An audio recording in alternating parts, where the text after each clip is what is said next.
There's a duo in North Minneapolis working to make the place they grew up a safer place to live. They both could have left, but chose to stay because they wanted to help their community rebuild. Mike Mack shares their story.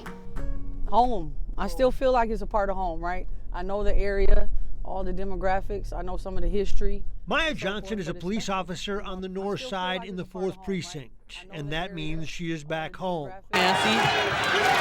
See, this is where it started for her, a star at Minneapolis North High School. I had some really good people I would consider my village that helped raise me, and I was able to use basketball as a tool to pave my way. Went on to play at Michigan State University. Michigan State. It is the Michigan State, right?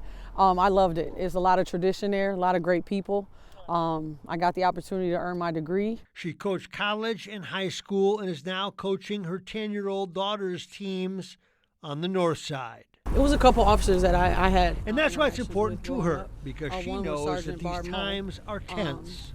And to see my city, especially the area in which I grew up in the state that it's in right now, it's tough. It's tough to watch. Al Nolan was a star at Minneapolis Henry High School and for the Gophers. He's now got an after-school program at Falwell Park, where kids can seek a safe haven and do the things they love to do after school. Because we had pizza and I like to learn about basketball. This is about programs for kids, but the problems, they extend to the entire city. Post George Floyd's murder, as well as the pandemic, there's a lot of trauma in the community and the neighborhood that's not being addressed, and I think it's trickling down, across the city. In this space, the youth gather and they are secure. That it's a fun place and that I feel safe when I'm here and that you could do a lot of things. There can never be enough programming, and I've heard that from a lot of my mentors in the space that are still currently doing the great work now.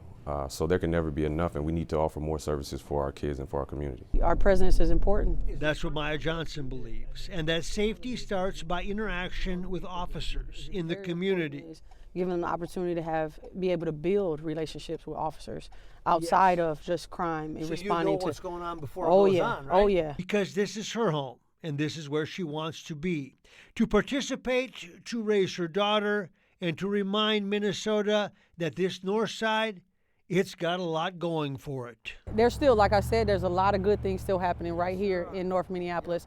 And for me, I was a product of my environment, and I believe that there was a lot of good. There still is a lot of good here. An April snowstorm impacted thousands of travelers across the country, including a Minnesota high school band that found itself stranded in Florida. John Lauritsen shows us how a small town stepped up to get the band home.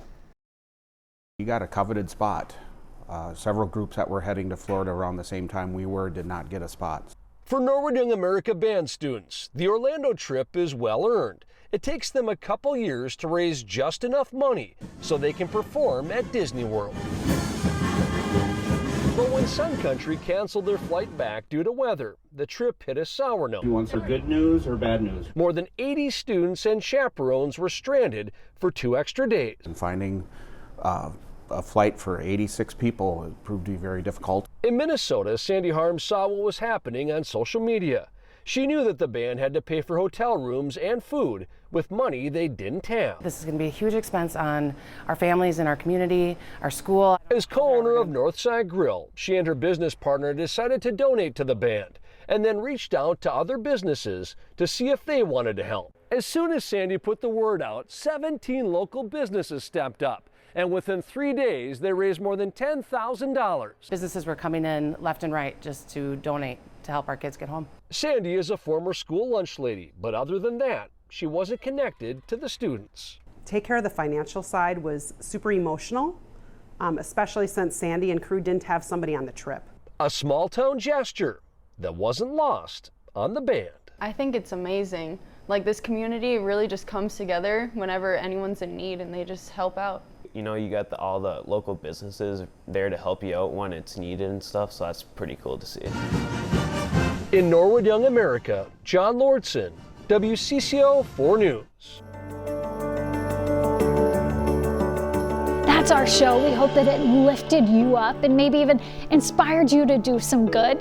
You can see more of these heartwarming stories every week on our Sunday morning show on WCCO TV at 7 a.m. And if you have an uplifting story you'd like to share, we want to hear from you. Send it to us. Submit your stories at WCCO.com/uplift. Thank you so much for being here. We'll see you next week.